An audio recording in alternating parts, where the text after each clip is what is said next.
Roh Kudus penghibur dan penolongku. Ku tak takut sebab Engkau ada di dalamku. Kau ubah dukaku menjadi sukacitaku. Roh Kudus, Kau hadir di sini.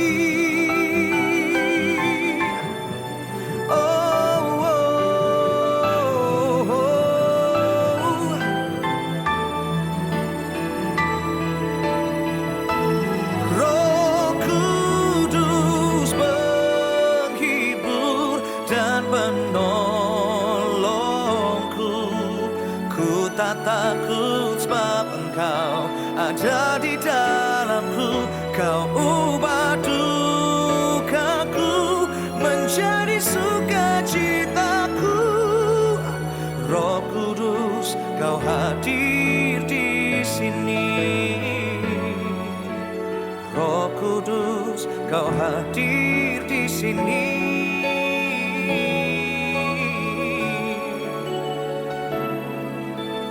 Roh Kudus, Kau hadir di sini.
Mari kita berdoa.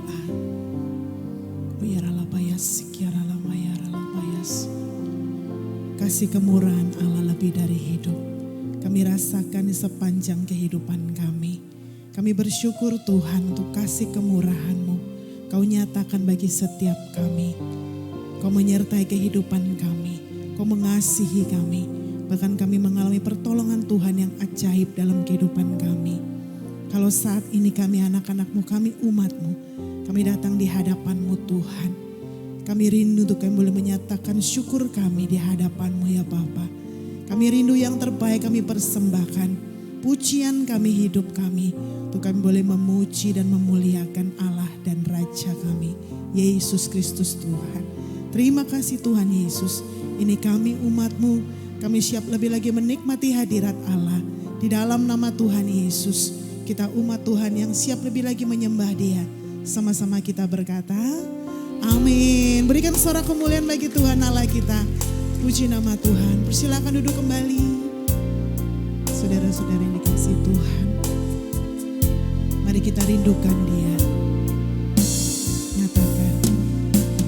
Ya Allah, Engkau kerinduanku. Selalu ku cari wajah-Mu Tuhan.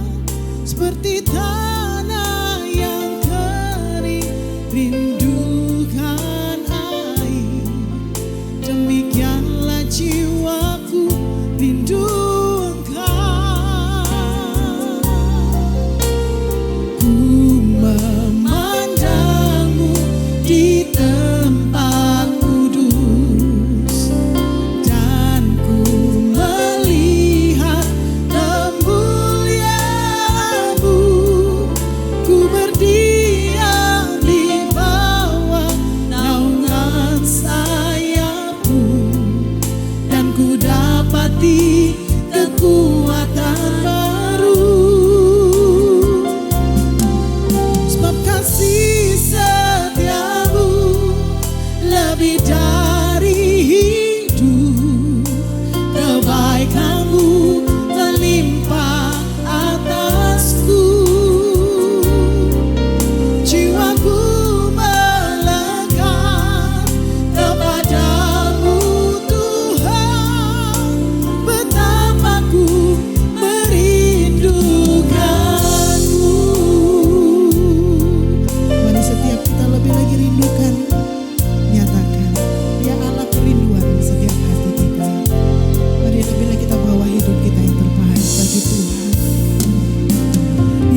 kuasa-Mu memulihkan. Penuh kerinduan mari nyatakan hati yang baru dalam nama Yesus untukku dapat melihat rencana-Mu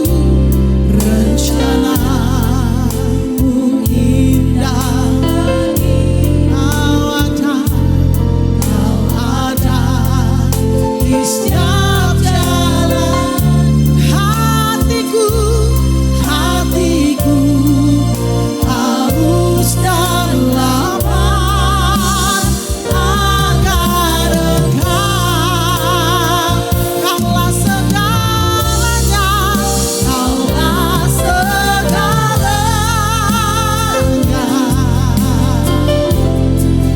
di dalam hidup.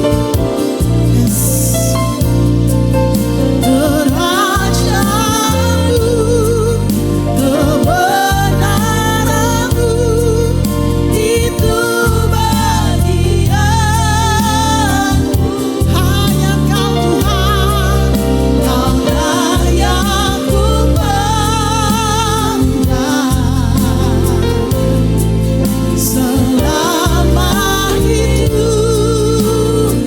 Mengasihi-Mu Tuhan, mengasihi-Mu, memuliakan-Mu, Bapa dan Raja.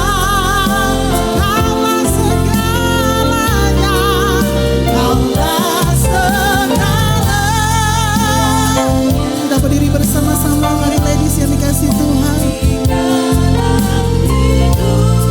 Sungguh kami percaya kerajaan-Mu, kebenaran-Mu, itu bagianku Tuhan. Kaulah yang ku pandang selama hidup. Mengasihi-Mu, mengasihi-Mu, memuliakan-Mu, Bapa dan Raja. Mengasihi-Mu, mengasihi-Mu,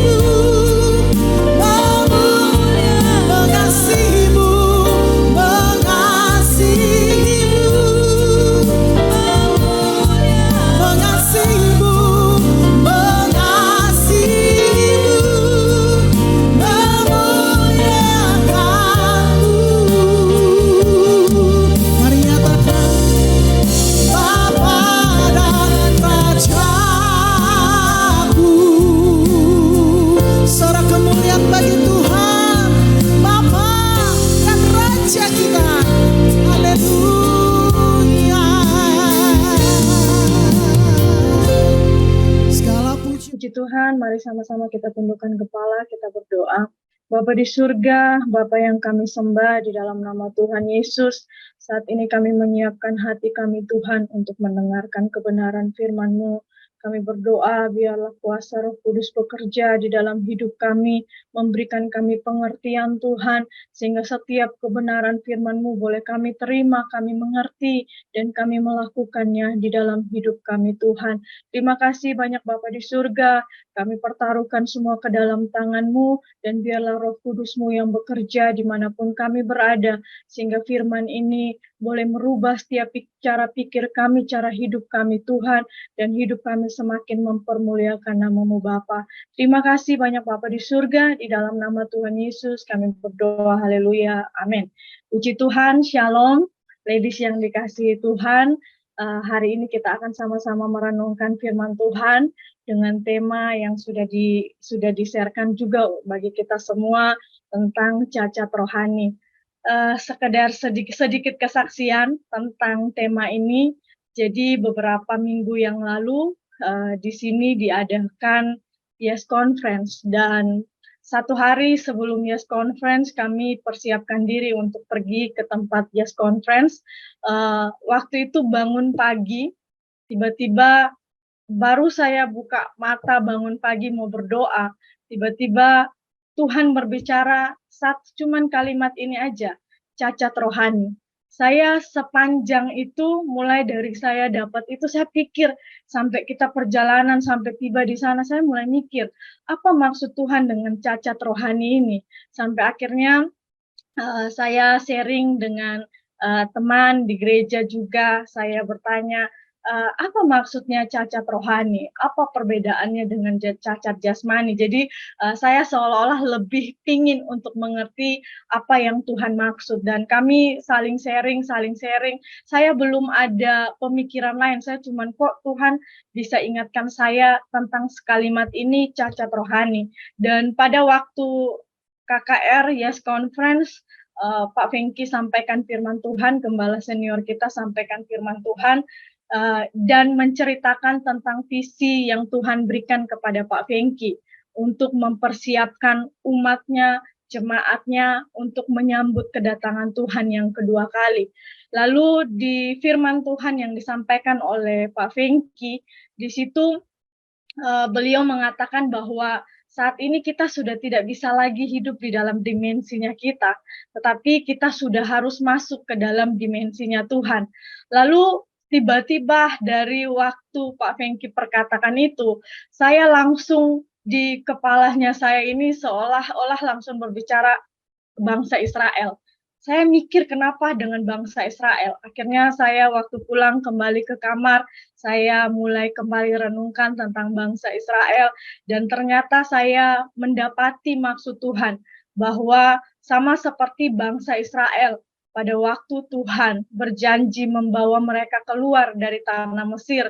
Allah berkata bahwa saya akan membawa kalian bangsa Israel masuk ke tanah Kanaan, tanah yang berlimpah susu dan madu. Tetapi kita ketahui bahwa tidak semua dari orang-orang Israel yang menerima janji Tuhan itu bisa masuk ke dalam tanah Kanaan. Kenapa? Karena ada sesuatu yang terjadi pada saat perjalanan mereka untuk sampai ke tanah Kanaan. Dan itu Tuhan ingatkan saya secara pribadi bahwa untuk masuk dalam dimensinya Tuhan, untuk mengambil bagian dalam kedatangan Tuhan yang kedua kali, kita tidak akan pernah bisa masuk kalau ada cacat secara rohani di dalam hidupnya kita. Jadi hari ini saya akan bagikan firman Tuhan tentang cacat rohani. Kalau kita ketahui bahwa cacat rohani itu berarti bahwa kita sebagai anak-anak Tuhan, kerohaniannya kita ini mengalami suatu kerusakan atau ada kekurangan pada kerohanian kita yang membuat kerohanian kita, iman kita tidak bertumbuh dengan baik atau tidak berfungsi dengan baik. Dan cacat rohani ini akan mengakibatkan kita menjadi orang-orang yang memberontak di hadapan Tuhan. Kita baca dalam Yeskiel pasal yang ke-12 ayat yang kedua. Yeskiel pasal yang ke-12 ayat yang kedua, firman Tuhan berkata kepada Yeskiel, datang kepada Yeskiel dikatakan bahwa, hai anak manusia, engkau tinggal di tengah-tengah kaum pemberontak yang mempunyai mata untuk melihat tetapi tidak melihat, dan mempunyai telinga untuk mendengar tetapi tidak mendengar, sebab mereka adalah kaum pemberontak.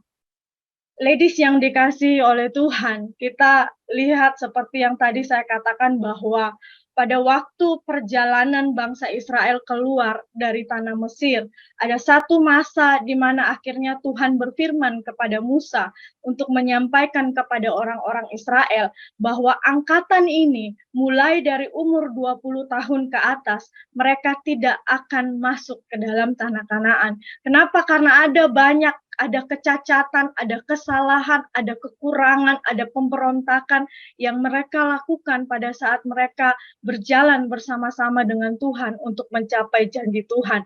Dan ada 3 keadaan cacat rohani yang hari ini akan kita pelajari dari kehidupan bangsa Israel. Yang pertama adalah buta rohani.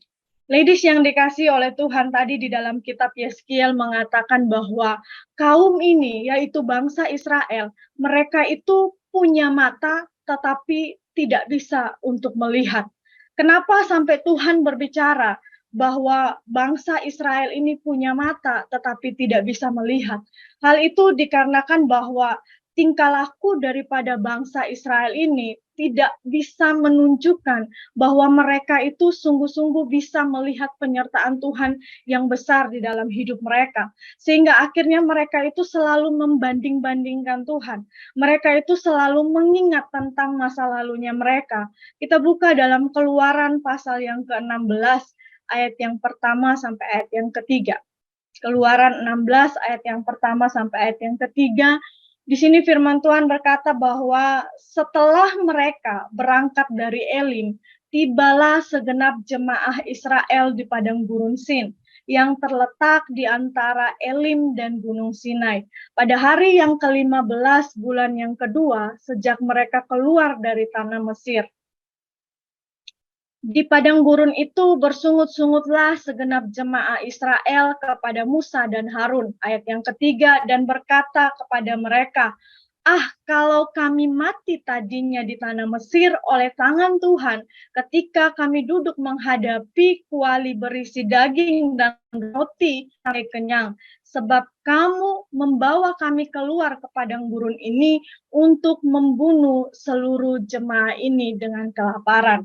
Ladies yang dikasihi Tuhan, kalau kita lihat di pasal-pasal sebelum pasal yang ini, di situ kita melihat bahwa Tuhan menyertai bangsa Israel dan di hadapan mereka Tuhan membelah laut Teberaum, membiarkan mereka menyeberang, menyelamatkan mereka dari buruan orang-orang Mesir.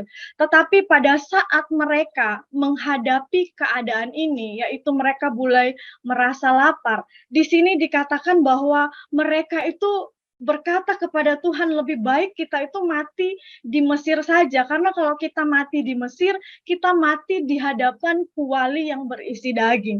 Mata rohani mereka tertutup, sehingga yang bisa mereka lihat hanyalah berkat-berkat sementara, berkat-berkat kecil. Mereka tidak bisa melihat berkat Tuhan yang besar di dalam hidupnya mereka.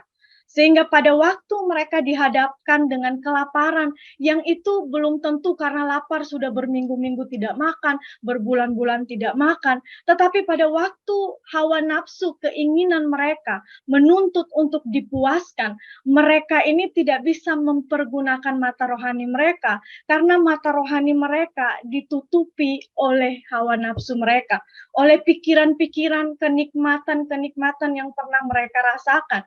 Bahkan masa lalu mereka pada waktu ada di Mesir membuat mata rohani mereka tertutup. Sehingga mereka hanya sebatas melihat Tuhan, oh itu Tuhan, oh kami keluar. Tapi mereka tidak bisa membuka mata rohani mereka tidak bisa terbuka dan melihat bahwa Tuhan yang membawa mereka keluar adalah Tuhan yang besar, yang sanggup untuk menyediakan berkat besar di dalam hidup mereka sebelum mereka mulai bersungut-sungut kepada Tuhan.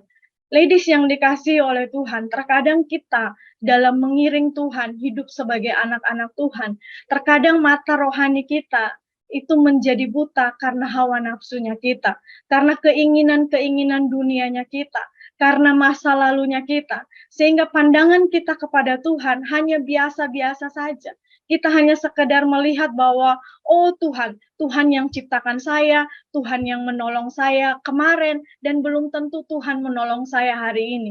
Atau kita mengukur Tuhan dengan, oh ternyata berkat yang diberikan oleh dunia, kenikmatan yang diberikan oleh dunia, itu lebih menggiurkan atau lebih enak. Sampai kita berkata, lebih baik aja saya mati mengikuti dunia daripada mati di ladangnya Tuhan. Itu bisa saya rubah perkataan bangsa Israel seperti itu.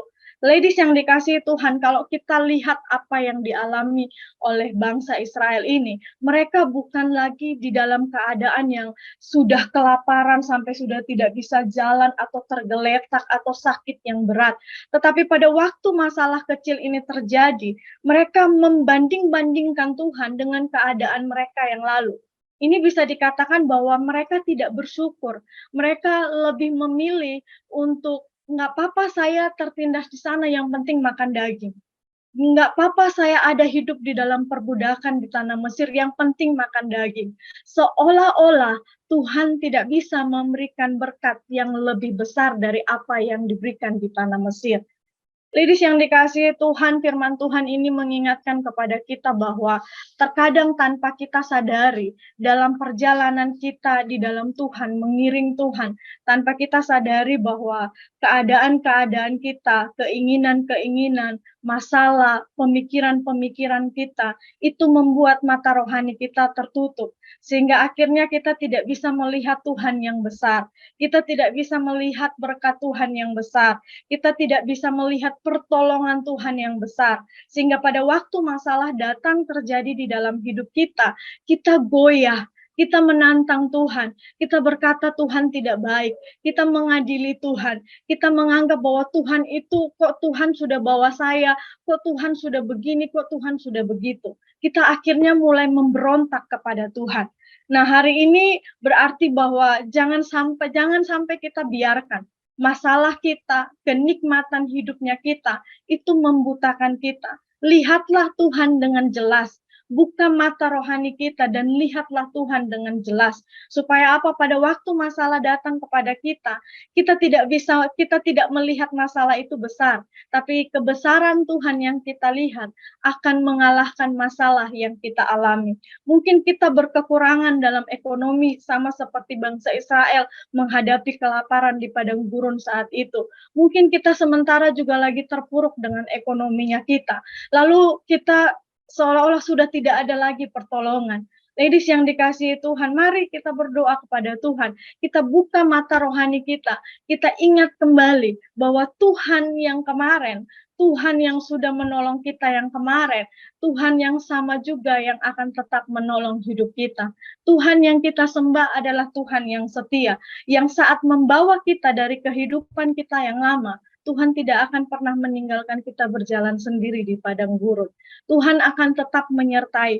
Sekalipun itu padang gurun, tidak mungkin ada makanan, tidak mungkin ada air, tapi Tuhan bisa mengadakannya.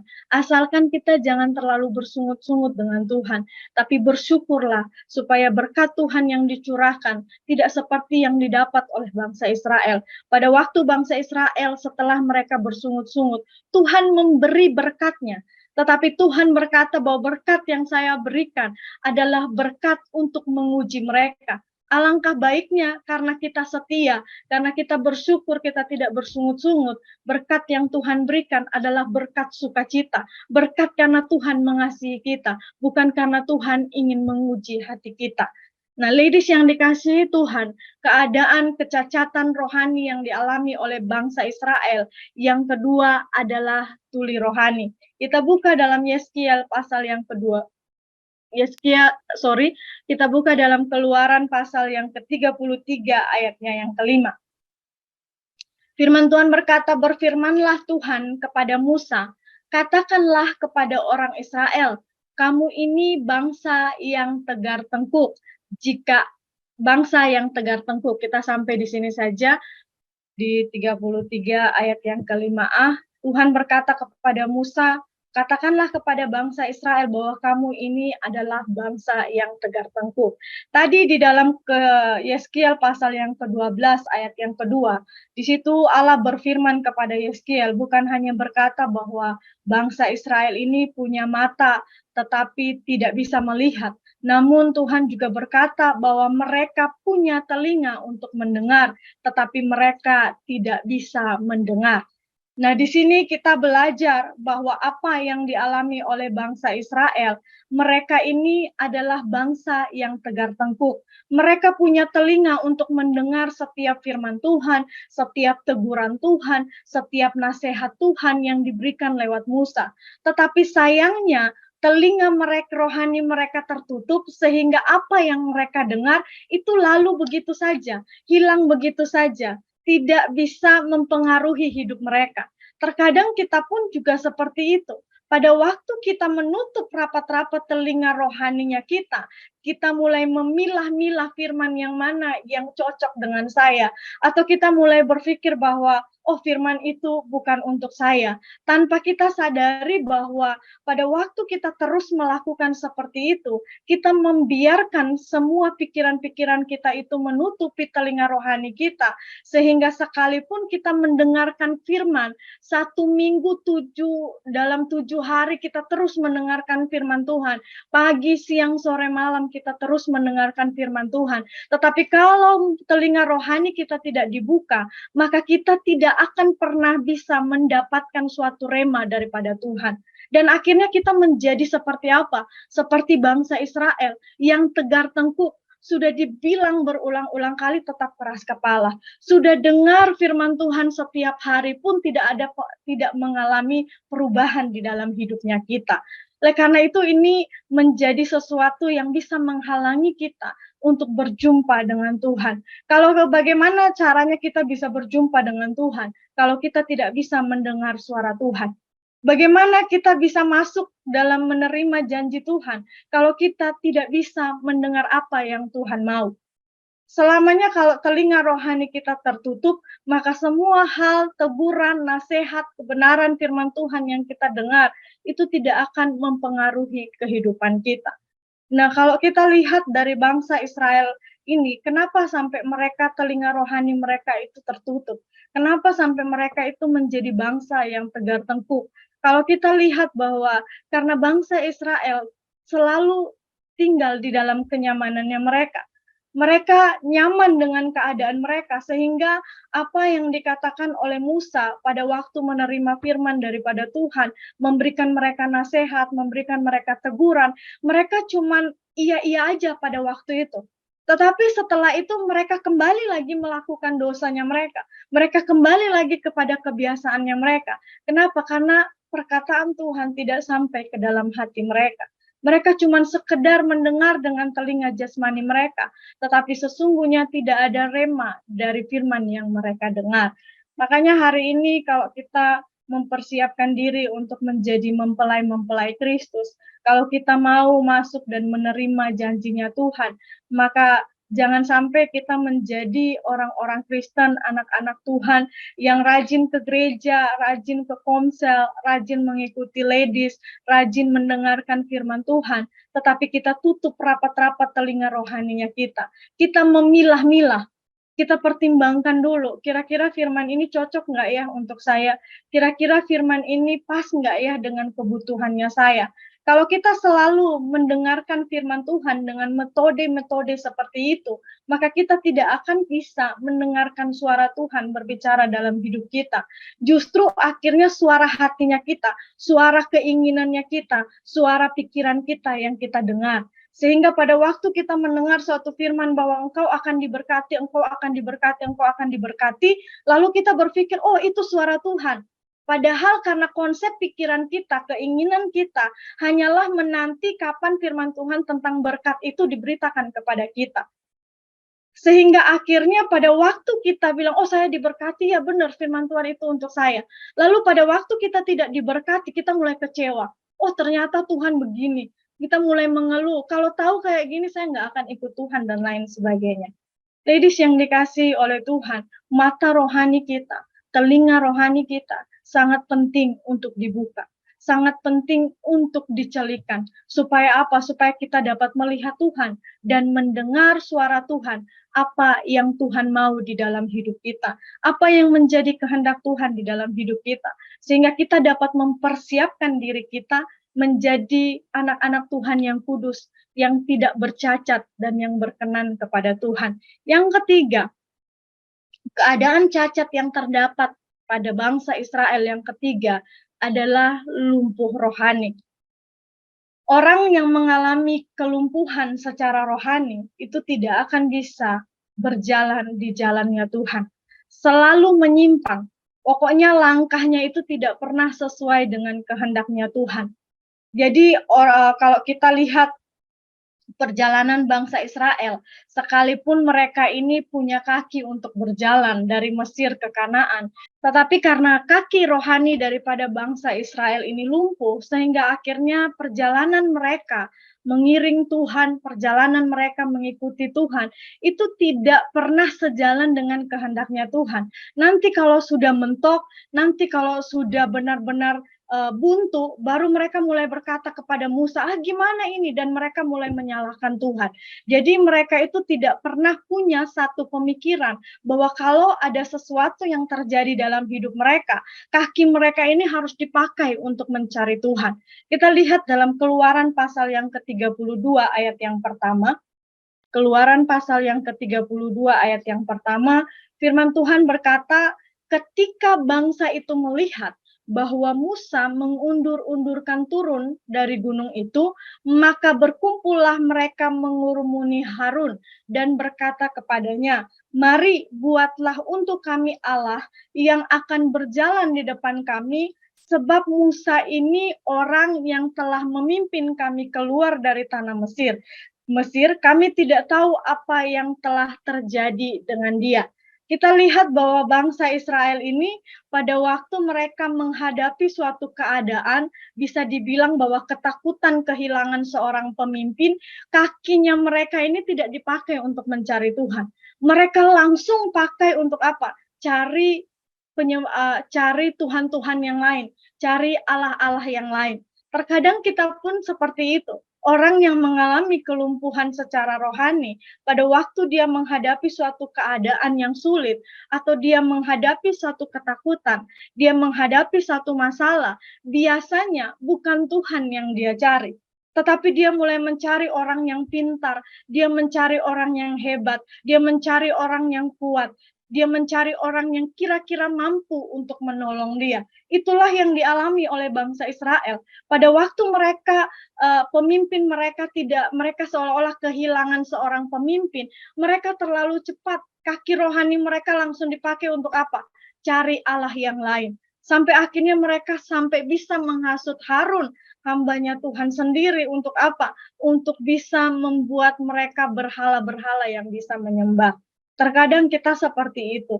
Pada waktu kita menghadapi berbagai keadaan, kita anggap bahwa dengan kita bekerja lebih banyak, kita akan memenuhi kebutuhan kita.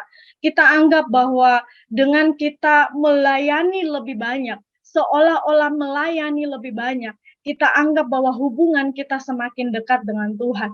Tanpa kita ketahui bahwa harus ada koneksi hati kita dengan Tuhan. Kalau seandainya kita menjadikan pelayanan itu suatu berhala, bisa. Pada waktu kita selalu melayani, tetapi kita tidak pernah duduk diam di hadapan Tuhan. Kita tidak fokus mendengarkan firman Tuhan. Kita tidak mau peduli dengan setiap firman Tuhan yang kita dengar. Pokoknya yang penting dilihat orang melayani. Maka sesungguhnya kita juga bisa menjadikan pelayanan kita sebagai berhala kita. Atau mungkin pada waktu kita punya masalah, kita punya tekanan, kita langsung lari kepada hobi kita, membuat hobi kita lebih daripada Tuhan, atau keinginan kita lebih daripada Tuhan, tanpa kita sadari bahwa kita sementara membangun Allah-Allah yang lain. Pada waktu kita menghadapi suatu masalah dan kita tidak mengandalkan Tuhan, kita tidak cari Tuhan, kita tidak bawa hidup kita kepada Tuhan, maka sesungguhnya kita sementara membangun Allah-Allah yang lain untuk menyembah kepada Allah tersebut. Nah, ladies yang dikasihi oleh Tuhan, kalau kita mengalami kelumpuhan rohani, orang lumpuh itu kan tidak bisa berjalan sendiri ya. Orang lumpuh otomatis pasti akan digotong. Otomatis mau ke sana kemari, pokoknya dia ikut aja. Kalau seandainya ada orang yang gendong dia, tempatkan di tempat manapun, ya pasti dia akan ikut aja. Nggak bisa ngatur, pokoknya nggak bisa lari. Kenapa? Karena ya nggak punya kaki, punya kelumpuhan. Sama pada waktu kita memiliki kelumpuhan pada kerohaniannya kita, maka kaki kita ini atau hidup kita ini akan mengikuti arus masalah atau keadaan. Jadi kita nggak bisa, pokoknya nggak punya pendirian. Kalau kita kerohanian kita mantap, kaki rohani kita sehat, maka otomatis pada waktu kita punya masalah, kita menghadapi suatu keadaan yang sulit atau apapun, kita punya pendirian bahwa saya hanya akan mengandalkan Tuhan. atau Tuhan yang akan saya cari, atau Tuhan yang akan saya temui. Tetapi pada waktu kita menjadi orang-orang yang lumpuh secara rohani, maka keadaan itu yang akan mengatur hidup kita. Keadaan yang sulit akan menggiring kita ke sana. Pada waktu kita senang, kita mengikuti. Kenapa? Karena tidak bisa melangkah sendiri. Dan orang yang lumpuh secara rohani itu mudah terpengaruh dengan apa kata orang. Pokoknya kalau orang ngomong seperti ini, ikut saja. Karena hanya bisa dituntun. Nggak bisa untuk memiliki suatu tindakan sendiri. Nah, hari ini, ladies yang dikasihi oleh Tuhan, ketiga hal ini harus kita perhatikan dalam kehidupan kerohaniannya kita. Kenapa? Karena kalau kita kerohanian kita mengalami kebutaan secara rohani, kerohanian kita mengalami tuli, kerohanian kita ini lumpuh, maka otomatis kita tidak akan bisa datang menjumpai Tuhan. Kita tidak akan bisa mengambil bagian dalam janjinya Tuhan. Kenapa? Karena dalam kitab Imamat menuliskan bahwa Tuhan menginginkan bahwa diri kita ini kudus di hadapan Tuhan. Bahkan sampai Tuhan pun berfirman waktu itu kepada Musa dan Harun, bahwa orang yang bisa datang di hadapan Tuhan itu hanyalah orang yang tidak memiliki cacat apapun. Bahkan cacat secara jasmani aja tidak bisa datang menghadap kepada Tuhan. Apalagi kita cacat secara rohani. Kalau kita cacat secara rohani, sudah otomatis kita tidak bisa layak untuk bersama-sama dengan Tuhan. Oleh karena itu harus ada pemulihan di dalam hidupnya kita. Kalau kita cacat rohani, kita punya banyak dokter spesialis. Kita mungkin bisa pergi ke luar negeri, kita bisa cari dokter yang terbaik untuk bisa mengatasi cacat jasmaninya kita. Tetapi ladies yang dikasihi Tuhan, orang yang cacat secara rohani cuma punya satu dokter. Cuma punya satu dokter spesialis yang bisa menyembuhkan. Siapa? Tuhan Yesus. Kita buka dalam Efesus pasal yang kelima, ayat yang ke-26 sampai ayat yang ke-27. Efesus pasal yang kelima ayat 26 sampai 27, firman Tuhan berkata untuk menguduskannya. Jadi kalau kita lihat di ayat yang sebelumnya itu, ini pengajaran, kalau kita lihat konteks ayatnya, ini mengajarkan bahwa suami-suami itu harus mengasihi istri. Kenapa? Karena Tuhan itu datang untuk menguduskannya. Sesudah ia menyucikannya dengan memandikannya dengan air dan firman, supaya dengan demikian ia menetapkan jemaat di hadapan dirinya dengan cemerlang tanpa cacat atau kerut atau yang serupa itu, tetapi supaya jemaat kudus dan tidak bercelah.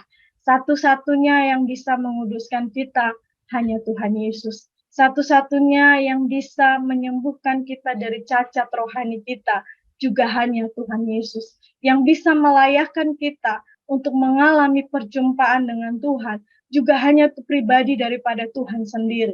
Oleh karena itu, kalau hari ini kita merasa bahwa hidup saya ternyata kok saya terlalu gampang dipengaruh ya dengan masalah. Kok begitu ada masalah saya salahkan Tuhan ya. Kok saya takut ya kalau Tuhan tidak bisa menolong saya. Coba kita duduk dan renungkan. Bisa jadi mata rohani kita sudah tertutup. Atau mungkin kita dengar-dengar firman Tuhan setiap hari dengar, tapi kok rasanya Tuhan nggak pernah bicara ya dengan saya. Atau mungkin nggak pernah ada pertumbuhan apa-apa. Kita juga harus duduk dan merenungkan. Siapa tahu telinga rohani kita juga sudah tertutup. Atau mungkin setiap kali kita menghadapi suatu masalah, tekanan apapun, bukan Tuhan yang kita cari, bukan Tuhan yang kita utamakan. Atau dalam kehidupan kita sehari-hari, pekerjaan kita lebih utama, kesenangan kita lebih utama, bukan Tuhan yang utama.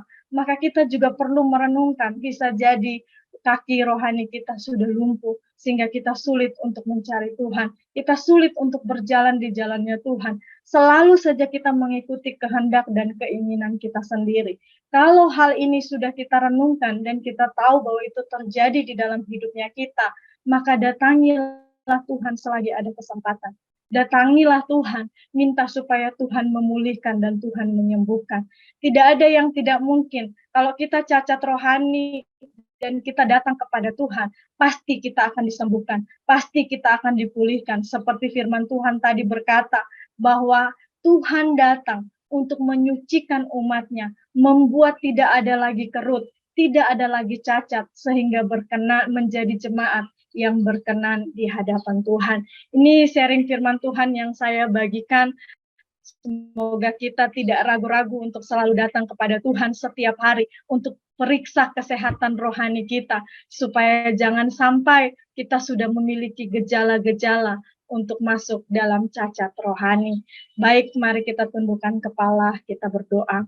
Bapa di surga, kami mengucap syukur untuk kebenaran firman-Mu hari ini. Kami bawa hidup kami kepada-Mu Tuhan, dan kami mohon biarlah Tuhan memulihkan hidup kami, sehingga hidup kami semakin hari semakin berkenan kepada Engkau, untuk mempersiapkan hidup kami menyambut kedatangan-Mu yang kedua kali Bapa. Perkenankan kami menjadi mempelai-Mu, perkenankan kami untuk masuk bersama-sama dengan Engkau.